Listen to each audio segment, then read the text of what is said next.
2 minute long, yeah, okay. There's so much to say in the film. I think they've tried to make it compact. There is so much to say on that right now. I saw those 2 minutes and I have to tell you this trailer or teaser, this film is going to be talked about. Yes. Okay? And people may not have seen it. So I'll just quickly describe what is in it. It's basically Raashii and Vikrant Masi who are journalists and it's called the Sabarmati Report. It is on the Godhra incident that happened, the Sabarmati Express. Uh, I'm, by the way, closely connected to that. I wrote a book called Three Mistakes, which became Kai Poche, which was on that. But what was very interesting in the trailer was, of course, your performance was looking good. But I have to get in. What made me really curious is I think the tagline is such, Mayus ho sakta hai, par aajat nahi, something like that. Such. So like that, it's about seeking the truth, really. But it doesn't really tell what is that truth in that teaser. It doesn't say what stance is the film taking on Godhra. What happened? Like you'll discover something new about this. What happened there, or kya hai? Matlab, what is it See, about? the thing is, if we tell you what that truth is, then there's no point in watching the film because you have to watch the film to understand what truth it is. So there is a different truth from what we know. I don't know what truth you know or Whatever is in the media, what happened and. See, there are different versions that you'll see. Even when I was growing up, I knew there were different versions, so I didn't know what the absolute truth was. There can always be versions of it. I know people have different versions on it, and what we adhered to was the Supreme Court judgment. And I don't know if people are aware of what the judgment was, but we talk about that in the film. We have adhered to that, and that is the truths that we have tried to project in the film, staying true to the facts as much as we could. So it is based on what the Supreme Court felt? Yes, their verdict. Okay. Raashii, you told me backstage you stay away from politics. Yes. You stay away from giving opinions, and now you've See, done a I don't movie. stay away from politics. I stay away from giving opinions on things. And now you've gone and done a movie on Godhra. Yes. Train burning and the riots. And in fact, in the teaser it says ki, some things changed the world. Like September 11 was for US. This was for India. It changed the history of India. See, me as a person is different from me as an actor. And when I get an opportunity like that to showcase the truth, which has shaped our history in some way or the other, I'll be right in the forefront. Right? I got my facts right. It wasn't an easy decision, and I wanted to divulge into it. I wanted to understand what happened and become a part of something so special as Sabarmati is. I may not want to give you opinions of my political opinions because that's not the person I am, but you will see what I stand for through the films that I do. Okay. Does the film get into, because right now what we understand, a group of rioters burnt the train at that station, and it led to, domino effect, and there were riots, Hindu-Muslim riots happened, and there was all that happened. Does the film take a view that there is more to it? Like there was a certain conspiracy on how the train was burned, it was premeditated or something like that, it was not spontaneous riots? I think for a lot of that, I really don't want to tell you anything right now because I'll leave it at the teaser. There are a lot of things that will probably also be revealed in the trailer. And you'll have to wait for teaser's that. job is to tease, and it has teased me very well. But you are prepared. It's coming on 15th November. People are going to ask these questions on when the movies. The film is releasing on 15th of November. We are very, very excited. The trailer will be launched very soon. And we are going to be having multiple discussions on it because it's not an easy film to be a part of. So are you standing with the politics of the film, whatever it is, we don't know yet, and the teaser doesn't say? Or are you saying that I am just an artist working as an actor in the film, I don't know the politics of it? See, we do have a social responsibility as actors. I cannot just play something where, I know it's going to have an effect on the people who are going to be watching it. So, of course, we were aware of that. And is why I think our team also took a special effort. I think they worked on the film for years to come out with something which showcases the truth, and that's it. I don't think they're taking any sides there, and that's what attracted me to the film. Otherwise, I would have never done it. Yeah. आप बताओगे कि शायद नहीं बताओगे, but basic point ये है कि film left wing leaning है या राइट विंग लीनिंग है. देखिए वो आप फिल्म देखिए और आप फिर डिसाइड करिए आपके लिए वो Okay. लेफ्ट है कि तो राइट. आने वाली है 15 नवंबर को. I can tell you that film is going to put social media abuzz for sure. Already it's happening. I was just Yes. seeing the comments you've seen in a few hours, right? So guys, do check out that teaser. And Raashi's looking great in the character of a journalist and Thank you. everything. It was quite a dress down. Like today, you're in a made up, and like in that trailer, you're looking very like a journalists are, right? They're not like going on with a lot of makeup and things like that. Did you have to dress down for the film? When you can see me as the character, my job is done. So if you can see me as the journalist in the film, then I think my job is done, because a lot of times I've been told that the way I look sort of overpowers the character. I'm glad that people are seeing that side of me where, there is an actor inside me, and I was given the opportunity to play a journalist, which is not very easy to get, honestly. Yeah, I mean, I almost couldn't recognize you from the trailer to this person, to look two different people. But that's great, right? Like we should be able to look different paths. हाँ. Now राशि, ये जो खन्ना नाम है, ये तो proper Punjabi होता है. जी. एक जगह है खन्ना पंजाब में, and you are like the queen of Telugu, and of course you've done various languages. So how is that? Like how does that work? You're from Delhi, from what I understand. You're from Yes. Delhi, like West Delhi. I was born and brought up in West Delhi. Which is very Punjabi. Yes. I'm Punjabi too, so I'm very curious.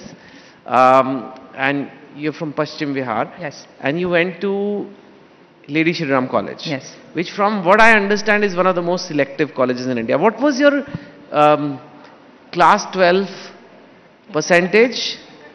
Okay, in those And what was times- the best of 4? I think best of 4 Yes. था ना? हाँ. In those times, I got 91%, which was pretty decent. And my best of 4 was 94, and that's how I got into LSR. 94%. Yes. Okay, so my class 12 was 85, so you were ahead of me. That's And you were like the padhaku bacha, Yes. right? You were Yes. topper and all? I was a front bencher, I was a topper, I topped my school, I topped my university. Yeah, so I was pretty तो good at फिर it. ये कैसे हो गया? जो देखिए, acting and all there this. is this favorite quote of mine which says that fate हाँ. leads the willing and drags the reluctant. And I was willing to surrender to fate. That's exactly what I did, because anything I planned in life didn't happen the way I wanted it to be, because I wanted to be an IAS officer and that didn't happen. You wanted to be IAS officer? Yes. Okay. Actually, I think, when you're growing up in a middle class family, you always want a secure job. That's your cushion. You look for it. You look for security. And my parents, I think, first I wanted to be a teacher at one point, then I wanted to be, a nanotechnologist, completely different from that. Then I wanted to be a copywriter. And then it was my father's dream that I become an IAS officer. And I was like, okay, why not? It's secure. I'm very good at this subject. Maybe I'll really flourish in this. But God had completely different plans. And I ended up becoming an actor. India में ना पापा के सपने और mummy के सपने पूरे करते करते लोग जिंदगी बिता देते हैं. But I think they were, my parents have been very supportive. I think they were the ones who said, okay, it's like, ja ji le apni zindagi type. A friend of mine wanted to be an actor, and she's like, why don't you accompany me to Bombay, and we both will chill, and you need to get out of your house. My father was very happy. He said, get out of the house because you're constantly studying, and I feel like there's a lot of pressure on you. And I went to Bombay. I ran from my first audition. I got a call from Madras Cafe. They said, why don't you audition for this film? But I said, I don't know if I'm interested in films, and I don't want to audition. I don't think I want to do this. And I was very shy. And I got a call again. I again refused. And then the casting director, Jogi ji, he called me, and he's like, out of respect for us, please come and give the audition. You might get the film. I auditioned for it, and I got the film. Wow. And I was like, oh my God, this is very easy. I mean, it has been very easy for me. But it is very difficult to be an actor. Yeah. It's the most insecure job in the world, because you don't know if you'll have another film. You have to keep sitting, waiting for months, for years sometimes, for it to happen for you. I've been just very blessed, and I've just taken opportunities as they've come, and here I am today. You've done so many films. So many years you've had like four releases. Yes. Right? The only person I know who's done that is Akshay Kumar. And Prakash Raj sir was here. He also is like that? No, and he was the one who called me an Indian world actor. Because he's like, you have gotten into all industries. You have worked in all industries and you're still working. Everywhere there's a release coming. of Raashii Khanna? See, Raashii I Khanna? love working. I think I've just been fortunate enough for all the industries to have given me the kind of films that I have done. Yeah. So, from what I understand, Akshay is a workaholic. Yes. He's admitted it in many Yes. interviews. He wakes up at like 4 something, he works out, then he works. Because to release 4 films, you have to shoot those 4 films, do the promotions, do the dubbing, do the script. I mean, this is still, you're just working all the time. So, is that what your life was those years? Like you're just working all the time? I think even if you're working for 4 films a year, it's not that hectic because one film you finish in about 45 to 50 days. So it's not like you're constantly working. But when you're working, it's hectic. But 4 films a year is doable, quite doable. It's doable. Yes, very doable. Okay. I mean, there is Amir Khan who does 1 film in 4 years. So, there's all I kinds think of. they're slowed down now, but I think when they were working, they were also really into it because I remember I was working with Ajay sir in Rudra and he told me, and I asked him, how would you do so many films a year? And he said, I would barely sleep. Like I would sleep for 4 hours from one set to the other, from the other set. Because there are no timelines, like there's no timing when you're shooting. Like it's crazy time. It just goes on. So he just would keep going on and he said, this is the age, you have to hustle. And I'm like, I agree. So, you're a hustler? I am a hustler. You're a big hustler. What do you want? What do you want in life? Okay, I have another quote for this. Okay. You may choose as you want, but your wants are chosen for you. Okay. Yeah. So I don't even want things anymore because I'm like, okay, let me just surrender to life and whatever comes, the only thing that is in my hand is the response to it. Yeah. So, now, of course, the Telugu movies are very big. Films like Pushpa and all are like national films. But there was not so long ago, and even now a little bit is there, that this is regional cinema. And Bollywood is, firstly, the Bollywood also comes from Hollywood, which itself is an irony. But Bollywood is the real cinema. Bollywood is the real national cinema of sorts because it's in Hindi. And I guess Hindi is the most spoken language. It is one of our languages, but it's the most spoken. Do you feel that sometimes? I mean, you in a way like do you feel like यार इतना अच्छा काम कर रही हूँ सब कुछ हो रहा है but like I'm not getting the kind of pink villa coverage or sorry can I not mention another media delete abhi they'll beep it now or like I'm not getting those coverage in the gossip columns or paparazzi here yes but at the national level maybe your talent your work your quality of your performance it's not getting as much as it would have if it was in Hindi. And you've done a few Hindi films too, and of course web series. Do you feel that? And is that a sentiment that is there in the industry with actors? This isn't just about you. This is about everybody who's here. So what are you exactly asking me? That I'm asking you that do you feel that being dominantly in one regional cinema, you get treated unfairly? You don't get your due? Okay, honestly, I don't think any of the actors who are passionate about their job really seek fame is why they are actors. Oh, okay. So I don't think that their just keep it their idea in life is that, oh, am I spoken about? That's not the whole point of acting. The whole point of acting is being in that journey and reaching your audience, which South films do. We have extremely loyal fans and I have loved being a part of South films and I'm really happy that today, we call it Indian cinema and it's not North or South anymore. But I have to tell you, when I was growing up in the North, I had this idea of South films being all about singing and dancing. I was absolutely wrong. We have some really good films here. I didn't know a lot of films were remade in Hindi when I was growing up. There's so many films I saw. I only understood that, they were originally made in Telugu and Tamil, most of them. So I'm really happy that today people are talking about it more. But this sentiment is not there that, maybe it hasn't reached enough people. Because there is a whole... all these dubbed films that you see on YouTube, I think a lot of North people know me through those dubbed films. So there is a huge audience for it even in the North. It's not like they were not accessible to the Northern audience before. And I'm more known as a South actor in the North than I'm known as a Hindi-speaking actor in the North. Yeah. Right. Do you feel in general people go for ticketed movies less now? Because we have Instagram, we have YouTube Shorts, we have web series, we have OTT. It's just, there was a time we were starved for entertainment. We had like Doordarshan and one Chitrahar. I don't know if you remember Chitrahar? No, I don't remember. I only know Doordarshan. Chitrahar is basically a government approved playlist. Okay. Basically. which was so anyway, it was just 6 songs. They would show one movie, and then a good Bollywood film or any film comes on the big screen, it would be like a different level of entertainment.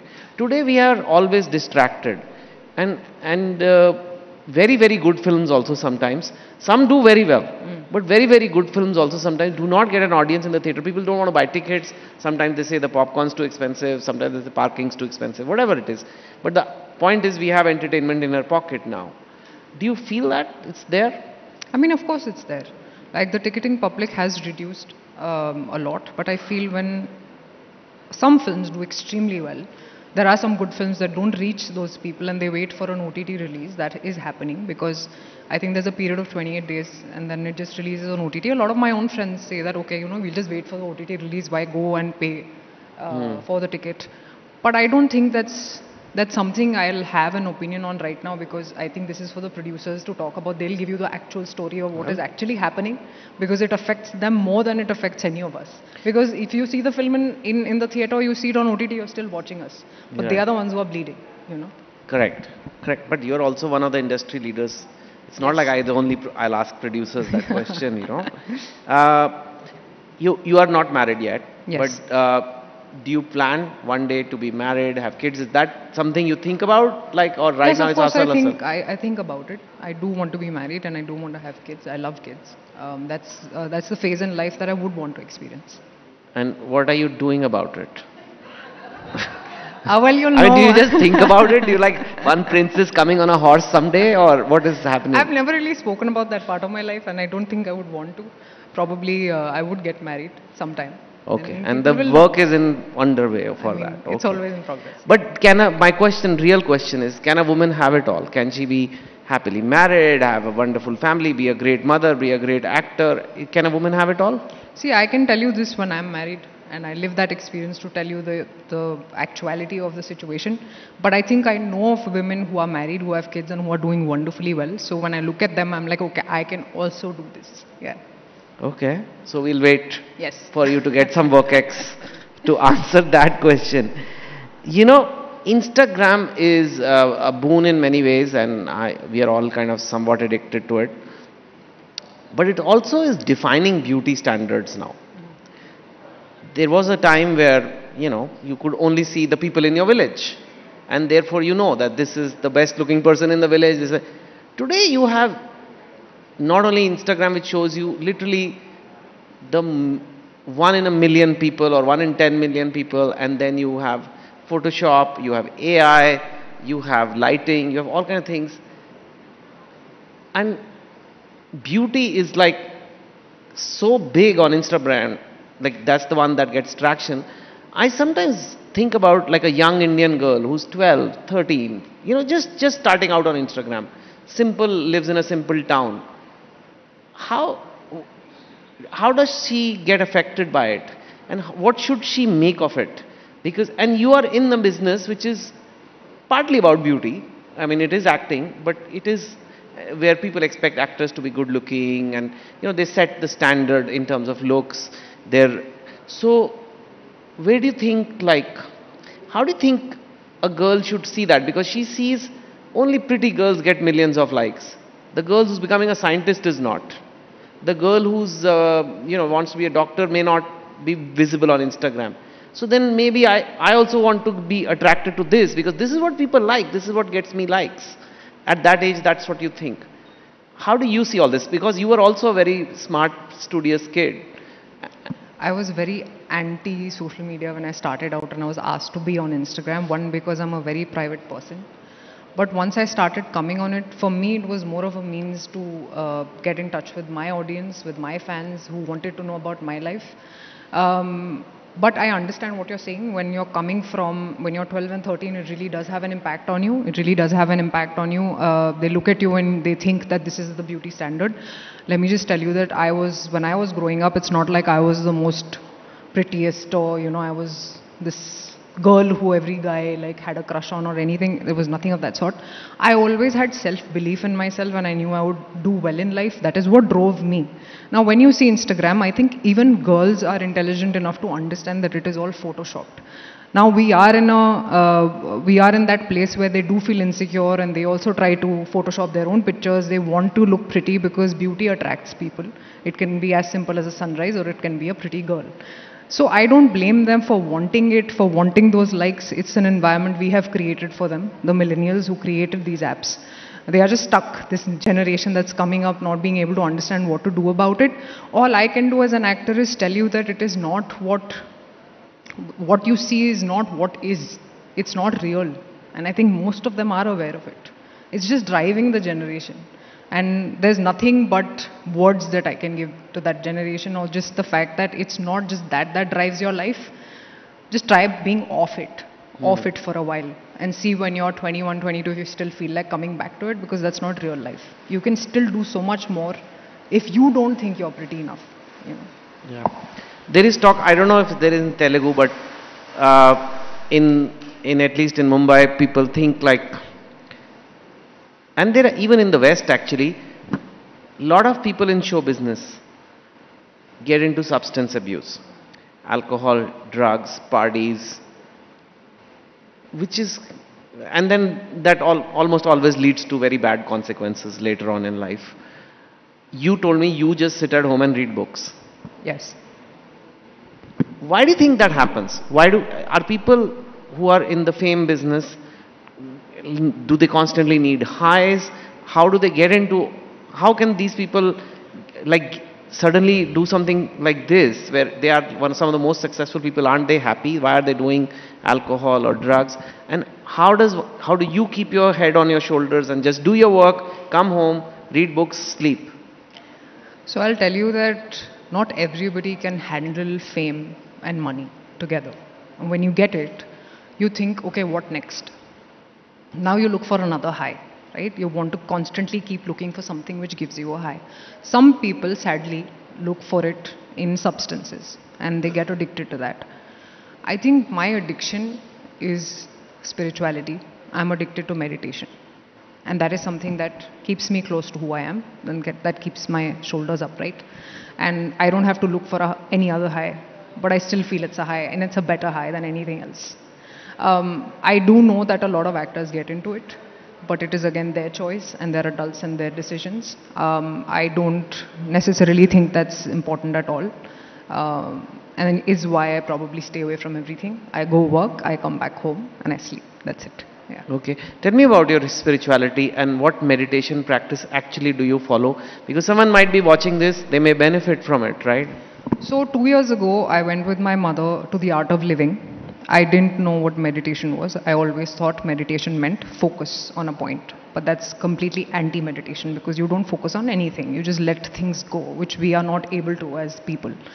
I did a silence program. I did a happiness program where they taught me how you meditate. There are these mudras that I do when for breathing exercises that I do. Then I get into meditation. And it's a 40-minute process on the whole in a day that I follow. All of this is available online under Art of Living. And they are really good teachers there who help you even through online classes, who can take you on that path, but you have to be willing. Yeah. So you do 40 minutes of meditation every day? Every day, yes. Yeah. How about your fitness and diet routine? Because that's big for people. I am too disciplined. And my parents often wonder how she is like this, because, nobody in my family is as driven as I am. They are Punjabis. Punjabis eat, No, I eat moderately, but I work out every day. I think my mother always used to tell me that your body is a temple. So look at what you're feeding it and take care of it. Take care of yourself. Yeah. What is your workout routine? And it's because I know young people always want to know, should they do cardio, should girls lift weights or not lift weights? I lift very heavy weights, and that only happens. Nobody can tell looking at this. That's what. There's a lot of hard work that goes into it. But I have to tell you this, that every body is different. So cardio might work for you, it might not work for me. That knowledge I had with years, and you need a really good trainer. You'd rather give money to a trainer than give it to a doctor years later. When you're older and when your knees hurt, you'll anyway go to a doctor. So you might as well get a trainer who knows about training. So my body weight, the kind of body that I have, demands aggressive workouts. So I work a lot on, I do a lot of weights and body weight training. Yeah. Okay. And diet, Diwali is coming. I will eat my laddus and I will eat meetha because I love meetha. It's not like I'm like, oh my God, I'm not going to touch this. I want to live my life happily. So I eat in moderation, but I eat everything. Punjabi food or Telugu food? Punjabi food. Okay. And, okay. Well, Raashii, you've been very candid and very open. You said like you don't normally share too many things, but Yes. you were very open. Thanks for all Thank you. the things that you shared with us. Wish you all the best. Thank you. Now be prepared because this Sabarmati report, you'll get questions like you never had before. That's fine. Is this your first political movie? Sort of. Yes, yes. I mean, Madras Cafe a little bit, but Yes. this was the big one. Okay. Wish you all the best for Thank that. you so much. And Thank with you. that, we end the Southern Summit. Thank you so much. Thank you. Thank you, guys.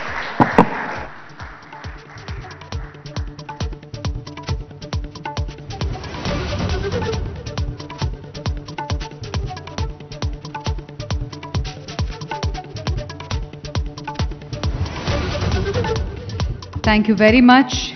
Raashii, thank you so much for sharing all those insights. And may I request Dhruba to please come up on stage and felicitate Raashii.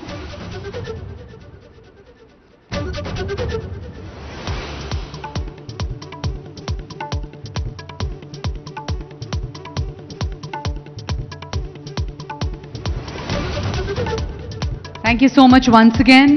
A huge round of applause, ladies and gentlemen.